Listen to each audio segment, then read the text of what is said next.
is our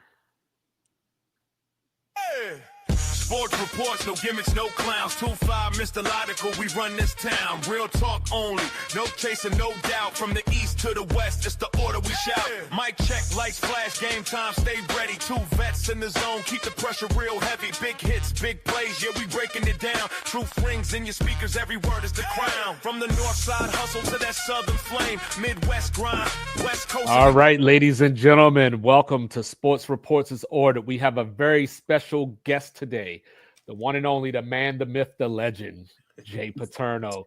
So we're going to talk today a little bit about some mental health, get into some NIL.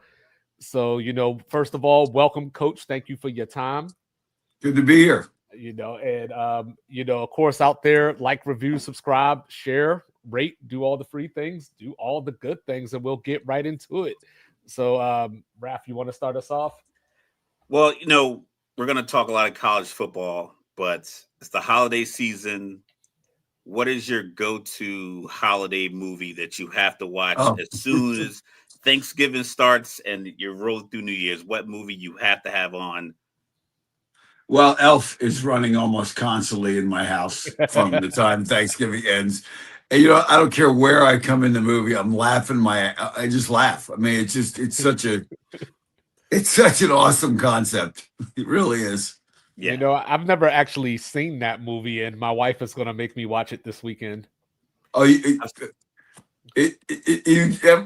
literally go, this can't get any crazier. And it's phenomenal. It really is. So Elf, I'll put it on the list. Now, I just watched Trading Places over the weekend, and I consider that a holiday movie too. A lot of people don't, but that to me is like the whole Die Hard. Is Die Hard a Christmas movie? I guess that's the Trading Places. I think it counts. I think Trading. Yeah, it goes right from Thanksgiving into Christmas, and I hadn't seen it in a while, and I love that movie. Love it. All right. I can Plus, it's set in Philly, so got a little PA vibe to it. All right. So being that, talking about Christmas, a lot of your background is in the collegiate game, so as we get closer to bowl season, playoff, those type of things, how do you as a coach or from that authority perspective stay engaged enough to where you can still balance, the family life and preparing for your next opponent? That's the hardest thing to do in coaching is if you have a family is trying to find that balance point, because and NFL is different than college, because in NFL, when those guys leave the building, they're supposed to be grown men and they're supposed to handle their own business. Where in college, you're supposed to still have kind of an eye on them, or at least some influence on them. So I think it's growing up as the son of a coach, there was always that, where's dad? Why is he not here? That kind of stuff. And then as a coach, I was the guy that was missing a lot of things. And so when you're there, my dad gave me great advice. He said, when you're home, be home. He said, don't just show up, be there mentally. And I'll confess that, I wasn't 100% locked in that way. But I tried to be. But he said, look, when you're sitting down with your kids and doing something with your family, you can't worry about what's going to happen on 3rd and 12 in 5 days. So you got to be able to compartmentalize things. And that's healthy. That you have to be able to do that, not just, and that goes for anybody. I mean, when you're in something, and we used to have a blue line on the practice field. So when you would cross the blue line, Joe would tell us, hey, look, when you cross that blue line, you're mine. And you can't do anything about your math class. You can't do anything about your girlfriend. All you can do is be a better football player in the next 2 hours. He said that once you cross that blue line back there, you better get on top of that math class, and you better figure out what's going on with other stuff, or you got to sick. And as I became a coach, he talked to us about the blue line in terms of when you go home, imagine there's a blue line and cross it and be a father and be present. And he was the first to tell us that, he missed things because he was so occupied with trying to build something. So it was really a lesson that he gave us from experience. Okay. And I see your book on the shelf over your shoulder, Blitz. Oh yeah, I like how you broke That's it down. not an accident, by the way. You broke it down into seasons: winter, spring, summer, autumn. What time of year was your favorite time of year, and what time was your most stressful time as a coach and or player? Both of them. It would be the fall. I loved it. I'm a guy that thrived on that week in, week out stress. Nothing drives me crazier when I was coaching or even now that I'm a trustee of Penn State, but watching like for example, this last season, all summer it was, hey, this is how great we're going to be, how great we're going to be. And I get tired of hearing people talk, and sooner or later you got to get out there and you got to spot the ball and play the game and see what you got. And to me, that was the thrill of it all. It was stressful, there's no question. But as you have those challenges, there's a payoff in that stress. When you're recruiting or when you're going through spring practice, yeah, you're stressed about being detail oriented and getting things done, but you don't get that payoff of walking out with the win like you do in the fall. So it's a great trade-off. If I were to die and go to heaven, which is debatable, I would some would say, and God said you get to coach one more series, what would you want? I want to be down 4 with the ball at our own 22 with maybe a timeout left and 130, 135 to go and down 4 so we can't play for overtime. That to me was the greatest part of coaching was that, it's do or die time. Mm-hmm. I like that. I like that. That's how I operate I too. think Like about the same way. I didn't play like high level sports. Like I have 3 sons and 2 of them played. And I'm in the stands and I'm screaming. I'm looking at the clock and the coach can hear me screaming, call a timeout, get out of bounds, clock. And I'm like, and my dad had to tell me once, like, listen, just be a fan, stay in the stands. But like that kind of that moment, like you can see everybody in the crowd, everyone's tense, everyone's feeling it, but you're on the sideline like, yeah, I can't wait for this moment to happen. When you look around and you see players, do you put players in the game or take a guy out if you look at his eyes and says, you know what, I don't think he's ready for this moment? Like in those kind of moments where you're just on the sideline, you see like, yeah, I don't know if this guy's going to catch this 3rd and 7 out route. Yeah, somebody else in there. You usually know that before you even get to Saturday. You know who's done things because one of the things we try to do is practice with a lot of pressure situations. We would say, okay, offense versus defense, good versus good. We're going to compete, and here's the 3rd down, the 2-minute situation, or we do a 10 straight 3rd down plays. Okay, it's 3rd and 2, 3rd and 5, 3rd and 7, 3rd and 10, or red zone. We used to do a thing called the compete zone. We put the ball at the 25-yard line, just like overtime. And if the offense got a field goal, the offense got 3 points, the defense got 4 points because there's 7 at play. So we would do those kind of things and compete, and that was always a lot of fun. And you could find out in practice pretty quickly. Now, that said, until you go out in front of 100,000 people, there may be guys that thrive in practice. The minute they get in there, start to look around, you can kind of see it. One of the things that I saw this fall was I was on the sidelines for the Penn State Oregon game. And when Oregon came out, Dante Moore, their quarterback, had a look in his eye that I went, oh, damn. He is not threatened by this environment at all. It's 110,000 people all wearing white for the whiteout, and the noise was incredible. And he just had this look of calm. I said, this guy's an assassin. We got our hands full today. I was hoping to come out and his eyes would be wide as saucers, looking around going, oh, damn, I'm not sure. But when I saw their whole team operate, that all comes from the top. I think Dan Lanning's done a great job with them. Oh, 100%. 100%. So I know things have changed a lot over the years from when you got into coaching to where we sit now. But what's something from a mental health standpoint that resonates with you that was true then and is true now? Well, I think the challenges are much bigger now, but I think you have to be grounded in something. I think that's the most important thing is you got to have, and whether it's not just mental health, but whether you're building a program, whatever it is, you have to have some kind of foundational anchor that you stand for. It's got to, hey, this is the way we run our program. This is the way we're going to do things. And this is what's got to happen. And even as all the things have happened, whether it's NIL or whatever it may be, I think the programs that are successful, you see they kind of have this, they know what they are, they know who they are. And that's really what it comes down to. Know who you are, know what you are, know where you come from. And, when you look at what's going on at Notre Dame with Marcus Freeman, clearly he has a sense of who he is and what he stands for. Ryan Day has a sense of who he is and what he stands for. You see that with Dan Lanning. You see that with all a lot of the great young coaches right now have a maturity and an understanding of who they are that goes beyond their years. And when I say young, these guys aren't young, but I mean, compared to me, they're young. Right, right. Yeah, I got you.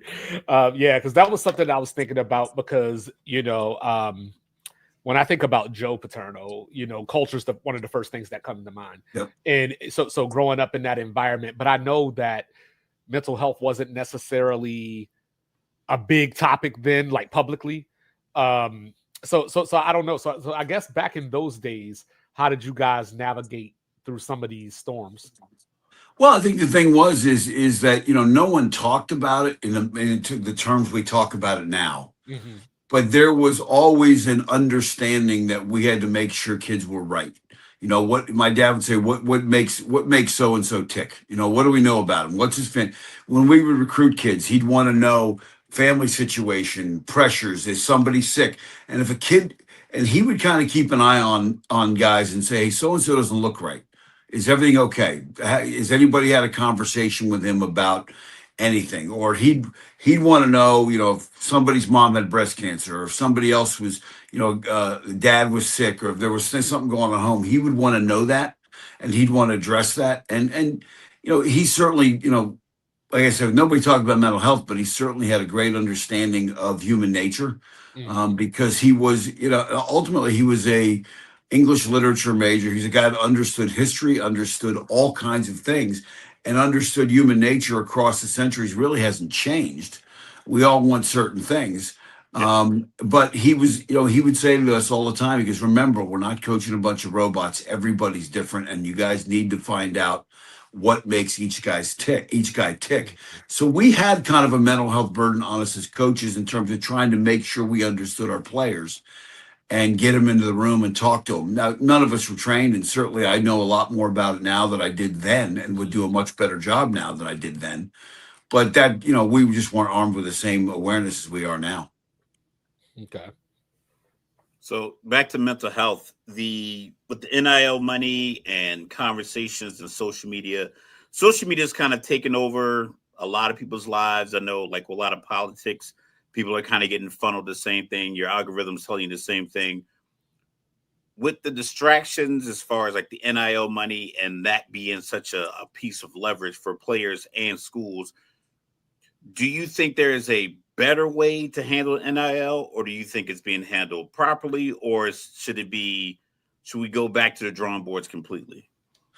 I think at some point we have to sit down, and I say this as a trustee, we need to have really a constitutional convention about college athletics. We need to sit down and say, well, we've had this calendar on recruiting and this calendar on transfers, and really blow the whole thing up and start over. Because right now, the pressure on young people is so high, because now they read about this guy's making $1 million. Well, why aren't you? And the family is saying, why aren't you making $1 million? Or why don't you get that deal? Or where's the money you're supposed to get?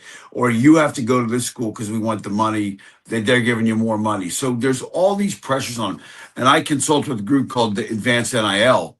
And they one of the things they'll do is they will have guys, they talk to them about them. And when they were starting to form their educational NIL series, I said to them, I said, no one's talking about what the mental health is going to be on this, because suddenly now you're an 18-year-old kid and now you're making $1 million, and everybody's coming to you and saying, well, give me a piece, or buy me a car, or do this, or, those kind of things. So all of a sudden you've got all these people leaning on you when you're 17 or 18, and you're not ready for that. And in Pennsylvania, for example, high school kids can get NIL deals. So, I mean, you're now talking about the pressures on it. So there needs to be a better way to handle this.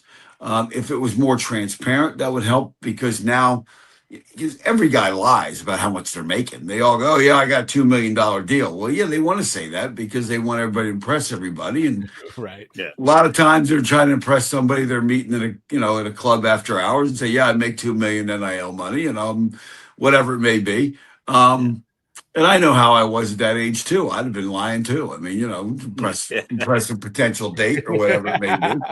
But all these pressures are coming in, and one of the things that some of the feedback that the group that's gone around the country, they've worked at tons of schools, and they've come back and they say it's very, very real that these guys, and there's some guys that, they don't know how to do all this stuff or ask for money or monetize what they can do, and it becomes very stressful for them. And that was one of the things that stood out to me about Blitzed was the conversation with Nate Willis. And, you're not the most important guy here. And, so I imagine, that goes one or two ways, because I imagine as the coach, it's tough to have that conversation because you're wondering how that's going to ripple effect, are other recruits not going to want to come here? But then on the player side, it's like, hey, this coach just looked me in my face and told me that I don't mean anything. Well, I think the thing is this. I think you got to start out. It all starts out in the recruiting process, and you got to be honest with people. And I think if there's an honesty there, then trust is developed, so you can say things. Michael Robinson played for us, was finished 5th in the Heisman vote, played quarterback, but bounced around. But when we recruited him, Joe said to him, he said, "Look, you're probably going to be an NFL running back before it's all said and done, but we want you to play quarterback, but that's probably where you're going to end up." Mm-hmm. And Mike wanted to play quarterback in college. And when he wasn't a starter, he would go in and Joe would say, "Look, you're not quite good enough yet because you've got to improve on this, this, and this." Mm-hmm. And the fact that Joe was honest with him, and the fact that I was honest with him and always willing to hear him out, we had a trust relationship that was very, very helpful. And over time, Mike and I still remained very good friends. He said, "Look, there was times I didn't like what you had to say to me, but at least I knew you were being honest with me." And I think that's really what it's got to come down to. That's a hard thing to do in this environment, because the ability to transfer anytime you want, the ability to go get more money somewhere else, when you're honest with people, sometimes they don't like what they hear and they move on. Right. Okay, so like in conversation with the coaches that you still know, and like I say, you're on the board with Penn State. What's the line? Are coaches afraid to tell the truth, or they try to band-aid it by saying, "You know what, we'll get you an extra $50,000 with this car dealership. We'll put a band-aid on this relationship so you don't hop in the portal because you don't want to lose a player"? Well, I think it all depends on the coach. Some guys, if you're on the edge and you need to keep guys, I think you'll tell them what they want to. Some guys will tell them what they want to hear, or they're afraid to necessarily tell them what they don't want to hear, or bench somebody, that's not playing as well. And like you said, there is the band-aid of, "We'll get you more money." Sometimes that's all they really want. But I think it's just a matter of. I think the important thing is, if you have a foundation of what you are and you tell kids this is what to expect when you come here, I think then you can be honest with them. I think that's but that's not always that doesn't happen everywhere, because the pressure now is to get a certain ranked recruiting class. Mm-hmm. So you're telling guys what they want to hear to get them there.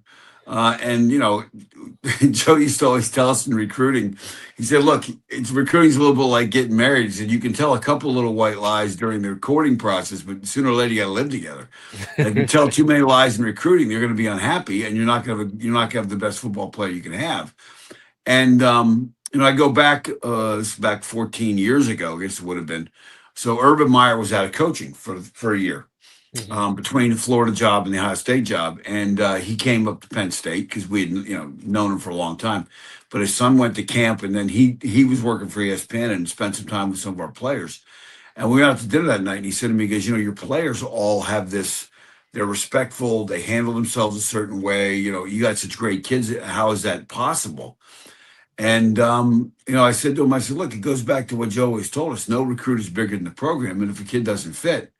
And there's some notable guys we didn't recruit that turned out to be great NFL players because they just wouldn't have fit here and wouldn't have been happy here and probably wouldn't have produced like they did. So if you start out from the beginning process of setting the expectations, I think what we underestimate as adults is that kids will meet those expectations.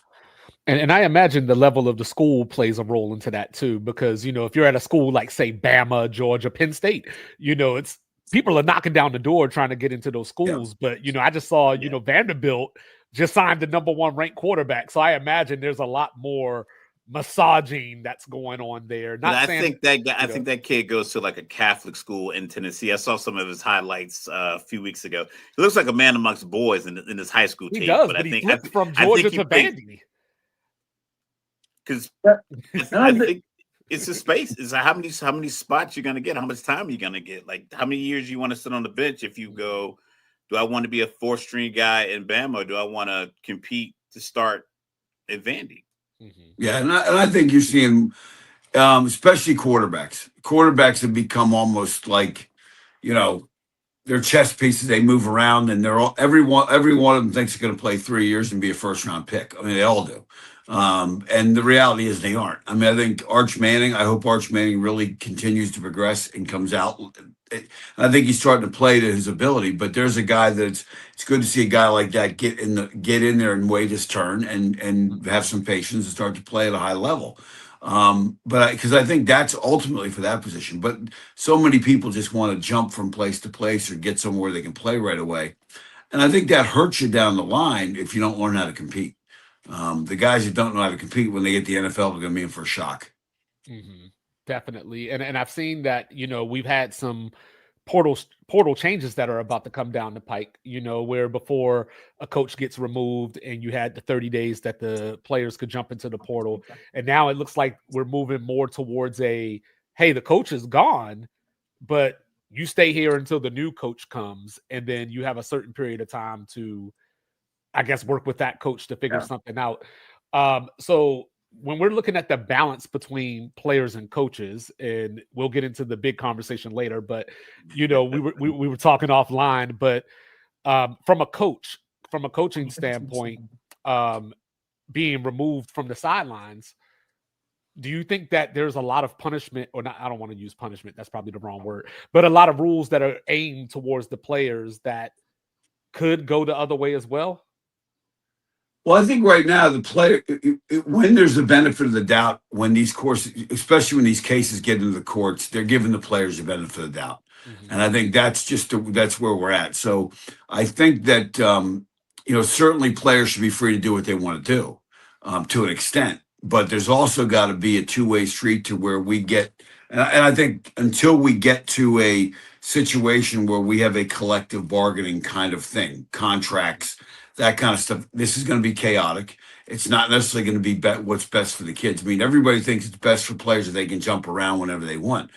No one talks about what that does to their academic progress, because not every one of them is going to go play 10 years in the NFL and be set for life. No one talks about academics anymore. And you talk about about their development. I think the reality is right now, the players want it all as a one-way street. You give me everything I want, and then if I don't like it here, I can jump. At some point, as a former coach and as a member of the board of trustees here, I think if and there are ADs and coaches that have told me over a number of times, we need collective bargaining. We need some kind of thing like the NFL. So at least there's some controls or we put some things in writing. So not that we would say, hey, you can't go to another school, but there would be a process involved, conversations involved. I can't just jump in the portal. And I think that would protect players too. I think what players should want is, when you come out of high school, I don't want a new coach come in and be able to dump me because he doesn't like me or doesn't think I'm good enough or wants to revamp the whole thing.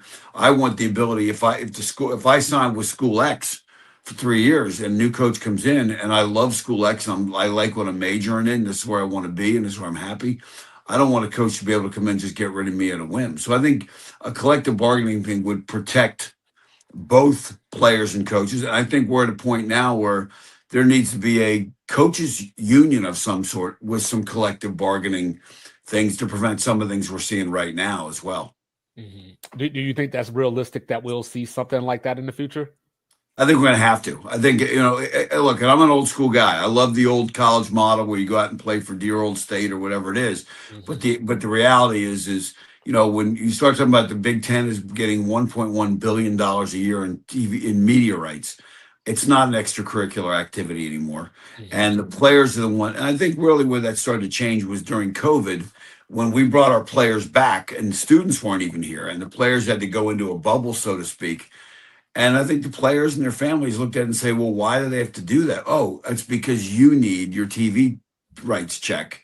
So now the players realize, look, as much as we like football, had last Saturday, if the Ohio State players and the Michigan players had walked off the field, none of us would have sat around for 3 hours to watch Sharon Moore and Ryan Day play cornhole. They may be great at cornhole players, but that doesn't hold the same drama that it does when you're watching. So the players really understand it's a player driven game, just like it is in the NFL. But there's big money that they're not getting. So whether we like it or not, I think it's going to have to land there. I don't know. That cornhole game sounds pretty interesting to me. If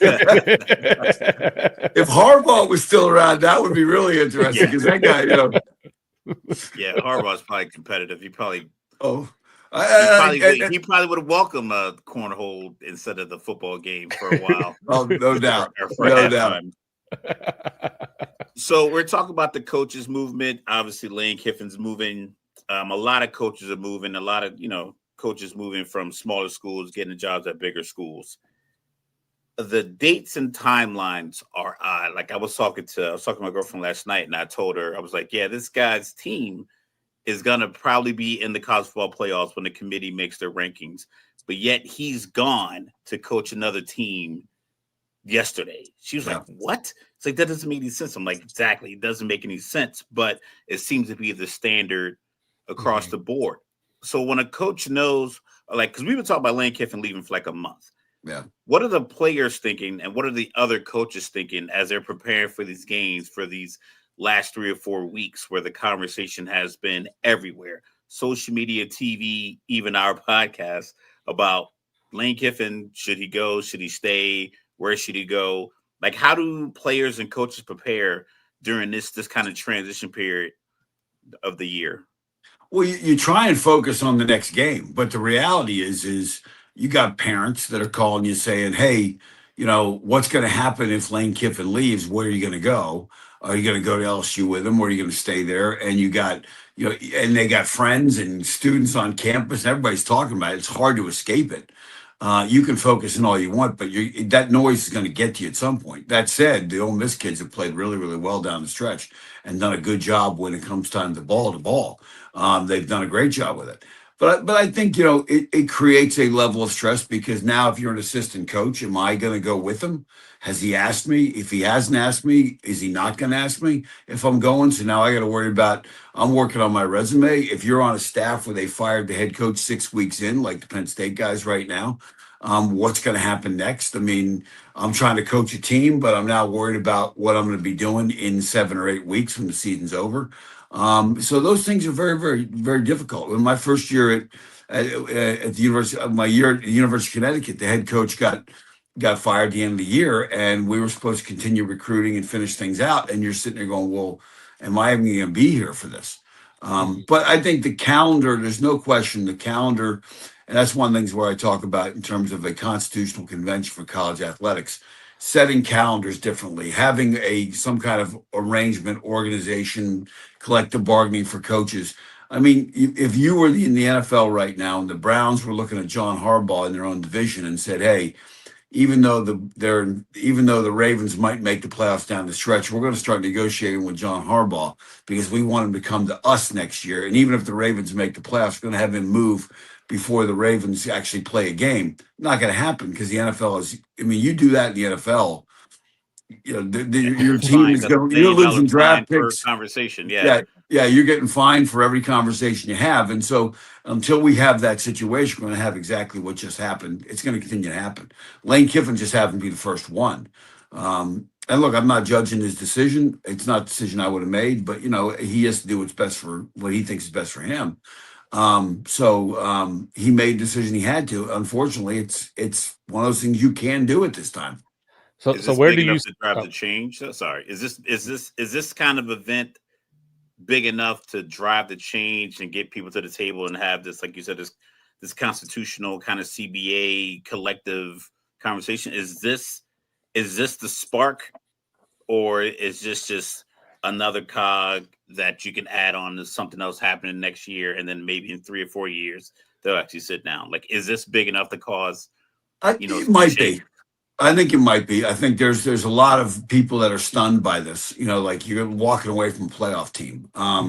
But again, every time we think it can't get crazier, it gets crazier, and we go, wow, and here we go again. And it's 4 years ago or 5 years ago when California passed the law allowing NIL, we were at a trustee meeting, and some people, were saying, well, it'll mean this, that, and the other thing. And I said, you guys aren't even close. They said, what do you mean? I said, it's not just going to be a local car dealer. It's going to be pay to play. It's good. I said, you don't understand. Coaches spend all of our life, our very existence is looking for the loophole. Where's the hole in the defense? Where's the hole in their pass protection? Whatever it is, where is something that is open that I can exploit? And it's no different in recruiting rules. The minute you say these are the rules, someone goes, oh, well, doesn't say we're not allowed to do this. And I say that as a guy who was involved in doing things not illegally and not with money or anything, but there were two different recruiting rules written because of things we found a way we could do. I mean, this is going back to 2004 and 5. One of the things we created was a website that was essentially for recruits that we could email them links, and we knew if we were recruiting you, we knew, okay, we sent him an email and he went to the site and there's clips on the weight room, there's clips on NFL, there's clips on academics. We knew who they sent the emails to. We knew how many times they clicked on it. We knew what they looked on. So when they would come in on the visit, mom had clicked on academics 10 times and the kid had clicked on NFL and weight room. So guess what we talked to the kid about and guess what we talked to mom about? Right. So people got wind of what we were doing. They passed a rule saying you couldn't create these specific recruiting websites and all that kind of stuff. Kind of proud of it myself because you think about that's 20 years ago. That's We genius. were on. Look, I didn't create it. We had a guy I worked with who said, you can do this, this, and this. Right. I go, well, hell, does it say we can't? No, let's do it. CIA level. Yeah, exactly. Yeah. And as old as my dad was, coaching then, Joe, he was like, that's brilliant. You ought to do it. Right. So I don't want to get bogged down, but just a quick thought. Where do you stand on the side of this team is going to make the playoffs? Let him coach them through it. I think you gotta move on. I'm not sure the players want him to do it. I think that's another thing. I think there's also players. He may want to coach a team that the players want him to coach a team. I think that's the most important thing. I think I would leave it up to the players. Okay, that's fair enough. So I know as I was continuing through my Blitz journey, one of the things that stood out is something that we've talked about before. This whole, hey, is it possible that the Big Ten and SEC are going to become the AFC and NFC, for lack of better words? Do you think that's actually something realistic that we could see down the road? I think at some point you're going to get into. There's some groups right now that are trying to put together big private capital deals. The Big Ten's involved in one, a private capital deal that right now is on hold because Michigan, USC are looking and saying, "Hey, this isn't really a great deal." And again, if you said to me, "What do I feel about the deal?" I tell you, I don't know enough about it because we haven't been given a whole lot of information. But you're starting to see, a $2.4 billion potential investment in the Big Ten for 10% ownership. You're starting to. This is, we're starting to talk serious money now. That's billion with a B. I mean, that's right, not, and certainly there's going to be some discussion about whether or not we coordinate all the media rights together and create almost like an NFL where now it's a little bit more level playing field. That may be something that happens. But I think we're a long way from this all being settled. I think certainly the commission of the Big Ten, the commission of the SEC want to keep it as a status quo. Because that means they get to keep their job. Because if there's one league, one of them's got to go, and they make pretty good money. And I don't fault them. I'm not blaming them. And their job right now is to get the most amount of money they can for their conference members, and both of them are doing a great job at that. Definitely. So with the conferences, it's something that I've been thinking about ever since the conference realignment. I don't like it. I don't like it at all. I don't like the fact that Cal's and the ACC, they're literally on the complete opposite ocean. Yeah. So you're talking about like these conglomerates, these $2.4 billion deals. Would you be opposed to going back to just regional football? SEC schools are in the southeast of the United States. ACC, Big East, the Big Ten, like that's your Midwestern school. Like, I think because to me, it kind of dilutes the regular season because you're just pulling. There's no reason for USC to be playing in the Big Ten, and Stanford, Cal being ACC is like, why is Texas in the SEC? You already were in the prime. You're like one of the top 3 high school states in America for football. Why did you need to join this other conference to get more money when you are literally the creme de la creme of your region? So I never understood the philosophy behind it, and I thought that the regional based football was a lot better. Is there an avenue to where the money could divide up to where it's still a lot of money, but it also goes back to the regional traditional rivalries around the country? Well, there's some people talking about it. There's a group called Smash Capital that's talking about kind of getting these TV rights deals and making them national and giving everybody a chunk of the money. That may happen. That happened back in the 80s when the Supreme Court first broke up. The NCAA used to have a monopoly on, and there would be one or two games on a week. I mean, I grew up listening to games on the radio because they just weren't on TV. I mean, there was this ESPN would put them on like tape delayed. So like you listen to a game and then watch it at like 10 o'clock that night, which, not really exciting because you know what the outcome is. But eventually it got to where the Supreme Court broke up the monopoly. So a bunch of conferences got together, and including the independent schools. Penn State was independent, Miami was independent, Notre Dame. They got together and put together what they called the College Football Association. And everybody got a chunk of the money, but there was also an incentive in terms of if you were the game of the week, you got a check for the game of the week. And if you weren't the game of the week, you could go sell your TV rights to syndicated stations wherever you want. So there were syndicators. So there was all these different things going on. But it was, you hustled and you got, you made more money the better you did. But I think that, the regional, going back to some of the regional, right now, we're not really building conferences. We're building television content.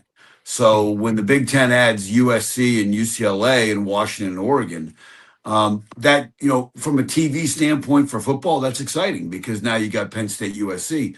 But then when you take it to basketball, women's basketball, volleyball, all these other sports now, that means a lot of travel for these people. And that kind of breaks up their regional rivals, which I don't like. And I think ideally, I'd love to go back to those kind of regional setups because I think it'd be good for the game. I mean, the fact that we don't play Pitt every year in Pennsylvania is nuts.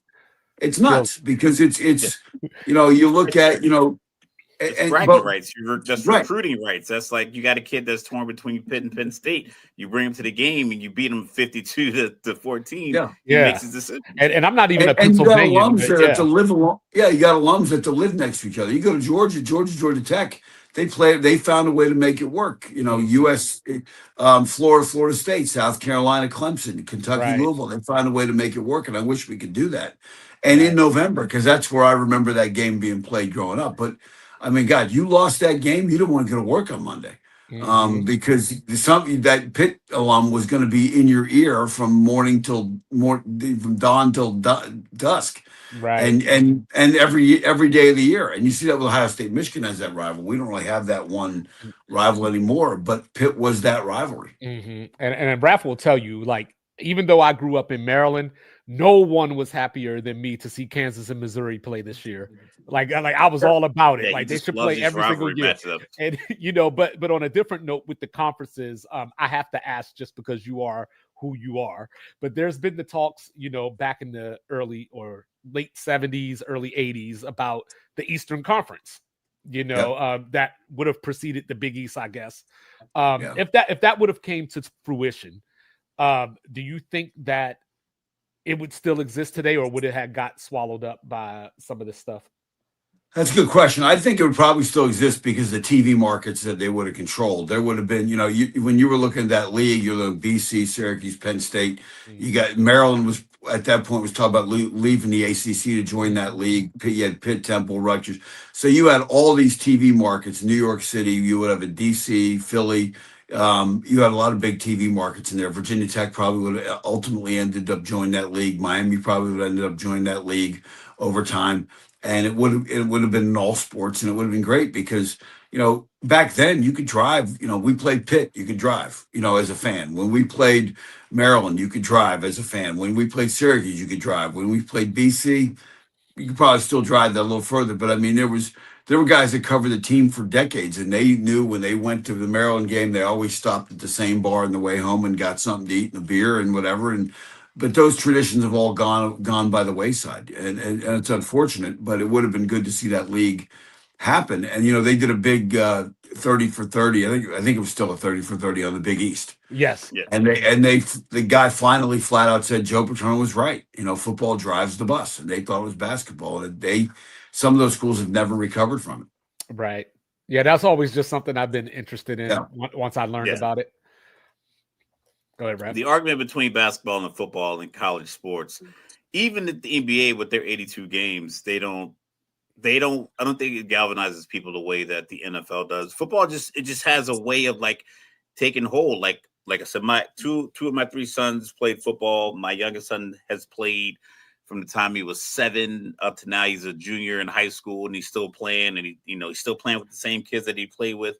And I've seen these moms. I've seen all the kids grow. They're all taller than me now.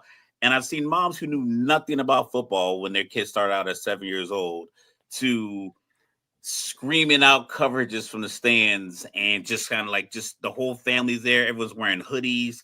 I announced some of the youth games. So like, if I can't say the last name, I give them a nickname. I'll look down the next week. They have the nickname on the back of the hoodie. It's like, it just swallows you up in such a good way that I don't know why anyone would want to just kind of break that up. But with the NCAA, it's like I think you're doing some things wrong. It's obvious. People within your organization, people who are respected, people like, the names and the legendary coaches are on TV saying like, hey, this is incorrect. This is wrong. I know what do you think the pushback is to change? I know people are they don't like change is all, but what do you think like the major pushback is?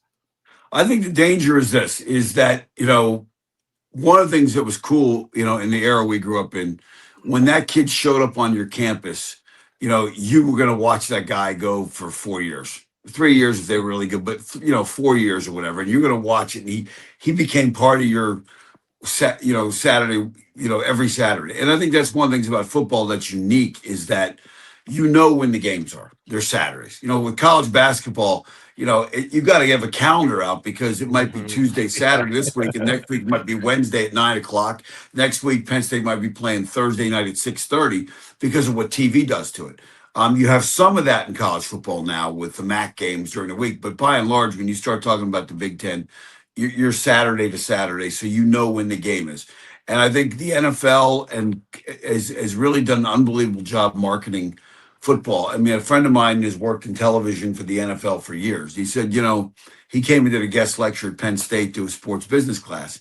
And he said, how many Eagles fans are in here? Kids raised. How many Steeler fans? He goes, now, do you guys follow your team all year round? Yes. He goes, do you know how much time the ball is actually in play in an NFL game throughout the whole year, where the ball has been snapped and things are going?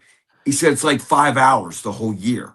Or 7. It was a ridiculous number. It was like 7-8 hours the whole year where the ball isn't played. Now there's between plays and what are they going to call and all that tension. But in terms of when things are actually going on, you're spending 365 days a year getting ready to watch those 8 hours of football. And he said they've done an unbelievable job marketing it. And when you look at the way the game is evolving, you have flag football now as a high school sport, now college sport for women, which the Olympics now. And now it's going to be Olympics. I think it's fantastic. There's a women's professional league right now that's out there and has just their last championship game was on ESPN2 last spring it would have been June. So, I mean, there's a lot more women around the game, which I think is good and because it creates more fans. But there's, as you said, there's just something different about football. It's uniquely American.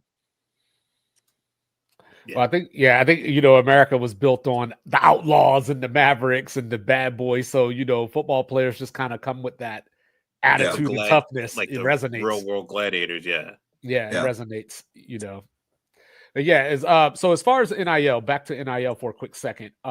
If you were talking to a player or athlete or a parent of a kid that doesn't play football or basketball, what would you say to them to help them navigate through that?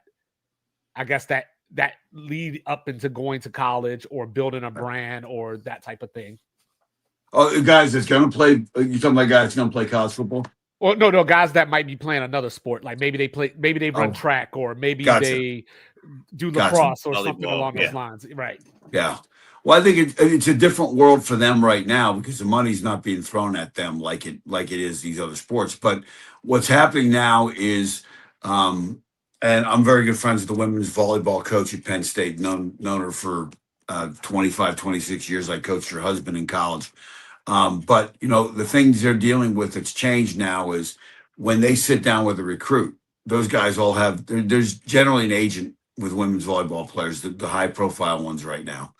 They sit down and you have now they're giving coaches a revenue share pool / NIL pool. So here's the amount of money that you have, and now you got to try and get what you can. But the reality is this: when you're playing those sports, you want to go to the place that that you can financially swing because most of these guys aren't getting full. Most of these players aren't getting full scholarships. They're not getting full cost of attendance kind of things. Now, with NIL, that's changed, and with some of these other things, revenue sharing, they can change those things. But the point being is you want to get somewhere that has what you want academically and that you're going to be happy there. If you get hurt the first day of practice and you never play again, or if the coach changes and you want to stay there, find the place that fits what you want to do first and foremost, because for most of those sports, your professional opportunities, the Olympic opportunities, are going to be pretty limited, and they're not going to be as lucrative. You're not going to get a 8-figure contract coming out of college for a lot of these other sports like you will in football and basketball. So you got to pick the path that's going to be best for you and your future away from the sport, and then be with a team and a program and a coach that respects what you want to do academically and with your life. I think those are things you got to look for. Okay, for sure. So with that, as far as like you say, you recruit guys at Penn State. You like if they didn't fit the program, they weren't going to be there. Yeah. Who did you recruit and immediately you were like, this guy fits the program? Oh, geez. We got a lot of guys. I mean, the thing about it for us, which was easy, was, Joe had been there so long that his brand was pretty well known. Like everybody knew, like, hey, look, if you don't want to go to class, don't even talk to Penn State. High school coaches knew that. We had a kid that we recruited out of Ohio who was a big time high profile guy, and when push came to shove, his parents said, look, we're going to go somewhere else because he's going to play 3 years and be gone. And he's not a great student, and you guys aren't good. That's not the way you guys operate. And I said, okay, well, we appreciate that. At least you're honest with us up front, and we're not trying to fit a square peg into a round hole. So, I mean, I think that was the thing that we kind of self-selected out. So we were fortunate that way. But most of the guys that came to us knew what we were about. You can go down the list. There's all kinds of guys. Kajana Carter out of Ohio, Michael Robinson, I mentioned. Courtney Brown was the first pick in the draft, but he came here because he wanted to get an education. It was different. He came here from South Carolina. There's all kinds of guys like that over the years, and that we've been fortunate that we were able to coach those guys and with the understanding that they knew what they were getting into. Right. So out of the recruits, I guess here's a different question. Who was the guy that you just knew had it? As soon as he came on campus, you're like, that guy's on Sundays. He's a star. All that. The whole bells and whistles. I don't know. I mean, we think generally you think all of them are because, right. When you're recruiting, you're like, well, if you don't think this guy's going to play on Sunday, why are we recruiting him? But I mean, that's generally what it is. But I mean, we've had some running backs over the years. You mentioned Kajana Carter. Larry Johnson, in high school was not highly recruited. But his dad was our defensive line coach. But I went to see him play high school in State College. I mean, he was right here in town. And I said to Joe, I think we're going to get him, but I'm going to go at least watch him play and see what the deal is. And he said, what do you think? I go, holy man, this guy is just a mean runner with the football. I mean, I don't think they had the NFL Network back then, but they had that guy that has the angry run every week or whatever. Yeah. Larry Johnson would have gotten that every practice that we had because, I mean, he especially in practice, because there'd be John in the locker room, guys having fun with each other, and there were times Larry in the scrimmage break open the open field, and a guy was coming at him, and I'm like, Larry could just put the hammer down and outrun this guy, but he'd turn around and run him over just because he could. I was like, this guy is just. But then you put him in a room full of kids. Like you take him. He's like a little kid reading to kids like Gentle Giant. Right. But there have been guys like that. We've had wide receivers over the years that have done that. All kinds of guys that you just sit there and go, this guy, especially linebackers. Once Paul Posluszny got on campus, Navarro Bowman's another one. Navarro Bowman spent a year as a redshirt on the scout team, and I was so happy when he moved up because we didn't have to deal him on the scout team, because he would say, and he was dinged up a little bit early, and that's one of the reasons he redshirted. Plus, he was behind Posluszny, Sean Lee, Dan Connor were on the team. I mean, Paul. Our 2005 team, Sean Lee was the fourth linebacker, and Navarro Bowman was on the scout team, and those are two of the best guys in the NFL era when they played. But Navarro would run down plays, and I'd say, hey. He'd say, well, the right guard's leaning a little bit, and I knew he was going to pull. And, that was guys right out of high school. And I said, this guy's got something about him. And he turned out to be, maybe, he's good linebackers we've had here in the last 25 years. Yeah, as a Washington fan with a little bias, LeVar Arrington was the name. That was the name. Oh, yeah. Well, yeah, that's going back 20. Yeah, no, right, no. Right. From athletically, he walked on the field, and you went, this guy's just, he's different than all of us. I saw him in the airport once. I didn't realize that he was as big as he was. He walked. I was like, yeah, he's tall. He was tall and lanky. I was thinking linebacker. 6'1", 6'2", and he walked by, and I'm like, and this is after he was already on TV, and I was like, I still didn't realize, and he walked past me. I'm like, okay, he's gigantic.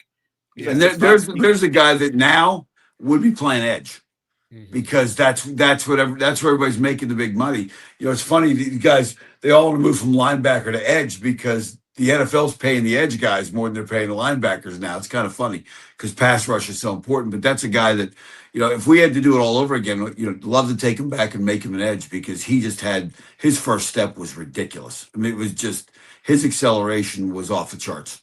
And like you said, and a big man. So at this stage, in the year that we're in, the season that we're in, what's the tenor around the university? Still waiting for the new head coach to come in and be hired and everything. Like, is everybody kind of on pins and needles, or just kind of this is the process? I think this is the process for a while. We're in day 51 now. As we tape this, and we're it's no longer the process. It's no longer the process. Like good God, like, can we, it's like I don't want to be like you're getting old. It's like sooner or later you got to get it over with. So I don't know where it's going to go. I think the reality is that Penn State is going to be Penn State. We have things in place. We have a tradition that whoever it ends up being, certainly Terry Smith was the interim head coach and has made a really good case. When he first took it, people say, well, he can't, he's never been a head coach. Well, now he's been a head coach for half a season. And the difference in the level of play and the intensity that we've seen the last 6 weeks versus the first 6 weeks, you start to go, you know what? We need to take him as seriously as a candidate, and I hope we are. And who knows what it's going to be, but I think there's definitely a sense of, are we going to a bowl game because we're bowl eligible? And if so, what's that going to look like? Where's it going to be? What's the coaching situation going to be? How's that going to end up? So I think there's a lot of things just unforeseen right now, and everybody's kind of looking for some resolution on some things. Yeah, I wasn't very familiar with him when he took over as interim, but since that time, he's definitely, just from an outsider perspective, definitely a Penn State guy. No questions. So I was teammates with him in college, so I've known him since 1987, and he was always one of those guys that people gravitated towards. Had some natural leadership ability always, and when he's been coaching defense at Penn State for the last 11, 12 years. But when he became interim head coach, I said, I was on a talk show, and someone said, what do you think? I said, look, Terry is a high school coach for years, was a very successful high school coach in Western PA. and was an offensive side of the ball kind of guy and very innovative offensively and very detail oriented. I said, you're going to see this offense is going to be different as well because he'll have his hand in it. And he's done it. They've just committed to run the ball. They've committed to toughness. You know, it looks like a Penn State team of old where they'll run the ball, playing great defense, getting great special teams play. And it's worked out really, really well. And you know, they're one ridiculous circus catch away from beating Indiana. And one play from beating Iowa. And all this with a first-time starter quarterback goes on the road against Iowa to start, then on the road to Ohio State and Indiana. I mean, that's a pretty tough way to start. And that team played really, really well in 5 of the 6 games. Ohio State's just a different level right now than we are in terms of where we're at. Oh, that was definitely a crazy game against Rutgers the other day. Oh, no question. That was a wild one. Well, I'll tell you, people don't realize those 3 wideouts from Rutgers can play anywhere. And I knew that going into the game. I said, we're going to have a hard time covering these guys because they're 6'6", 225, 6'3", 211. Then they got this little, like, almost like a scat back guy in the slot that, you know, if you want to take the 2 guys outside out of the game, now you got a linebacker or a nickel dealing with that guy. So I was like, they're going to score some points. Right. All right. Yeah. You got anything left to close us off, Raph? Just you know, since we're talking about your book, we read your book, just kind of give the people, you know, like, hey, where can they get the book? Yep. How long's it been out? What was the idea behind it? What was the motivation? And you know, do you see yourself writing more books going forward? Yeah. Well, you know, the thing was, I wrote a book about my dad after he died 10 years ago, 11 years ago. And so after that was done, it was really well received and everything. And I'm sitting around telling some stories about recruiting and what goes on in college football. And someone said, you ought to write a book about that. So I started to write it and I went, you know what? If I name names, someone's going to blow my car up with me in it. Because, you know, and I'm going to lose a lot of friends if I start telling some stories. So I wrote it as a book called Hot Seat as a fictional book. So it's what I call nonfiction fiction. It's fiction, but it's real. These are real stories. So once that book was done, someone said, well, a couple of years later said, well, what happens to that coach after the book? I want to know. Because it's a fictional coach. It's set at Ohio State. And then they said, and what's different now? And having consulted in NIL for a number of years and talking to coaches and ADs around the country and hearing what's going on and having a pulse as to what's going on, I wrote this one as to peel the curtain back on how absolutely out of control it is right now, how crazy it is, and how much pressure there is right now. It's literally like you're facing an all-out blitz every down. So for a college football fan that wants to get a feel for what's going on, this is as brutally honest a book as it's going to be because there are no lawyers saying you got to take this out or you get sued or take that out or so-and-so might. This is what's really going on. By using fictional characters, I can tell you the truth about what's going on without worrying about my own personal safety and not naming names to protect the innocent and the flat out guilty. Now, where you can get it, you can get it at Amazon. My website, jvpaterno.com, has it. You get it at bookstores, all kinds of places you can get it. You know, if you're a college football fan or you know someone that is, it's a great time to get it for them because this is predicting a lot of the chaos that you're seeing right now in college football. Yeah. All right, that's awesome. And yes, Blitz, you know, is I think I read it in about a day and a half. Like I just got caught up, especially when I got to the autumn. I just like read it all the way through. Yeah. It was good. It was fun to write, and I'm working on, you know, there's, you know, someone said you're gonna write in a book, so I'm working on a couple other projects. I don't know exactly what that'll be yet, but still working on those things. And one of them will probably be a nonfiction book on leadership because of the life that I've had and the people I've come in contact with, and some of the life experiences, everything from certainly coaching with my dad and coaching with another Hall of Fame coach. But, you know, I was a surrogate speaker in the Obama campaign in 2008 as a volunteer. So I was around that organization, saw, you know, the best political campaign maybe in the history of this country, how they ran it. As well as being around CEOs from, you know, Phil Knight to the CEO of Merrill Lynch, all these people I've gotten to learn things from and pick their brains and get things out of them in terms of leadership. So that's one of the things I'm working on right now. We'll see how that goes. That's yeah, awesome. tell all of them we have spots on Sports Reports if they want to come on and if they want to come on and share some wisdom as well. Yeah. So just being able to kind of pick your brain, because me and Mike will talk all the time. We'll have these conversations when I'm driving, or we just have these conversations wondering, like, what is it really like behind the curtain? Because we're just speculating. We're armchair quarterback every Tuesday, and we're just looking at, like, why would this happen? Why did this happen? How come they left? How come they didn't get this guy?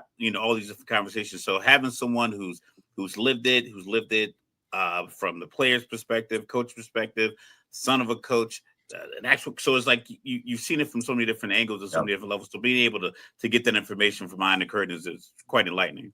Yes. Yeah, and even to the trustee standpoint, there's, as you guys know, there's a lot of trustee politics in the book because that's real. I mean, you got trustees that think they should pick well, if I'm going to put up NIL money, I want to look at film. I'm like, no, you don't. No. No. Sit back. You're going to see a highlight tape, and they all look great on the highlight tape, okay? And you're going to think this guy's great. That guy, just pump the brakes, stay in your lane, Yeah. But that's all real, and I've seen it from all those different angles. Love it. And then one last thing before we get out of here, just let the people know where they can find you on socials and everything. I'm on Twitter or X or whatever we're calling it now at Jay Paterno, JayPaterno. Instagram at JV Paterno, my first name Jay, the initial V Paterno. Somebody else stole my name before I got it on Instagram.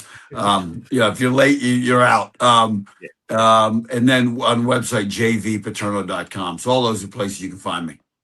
All right.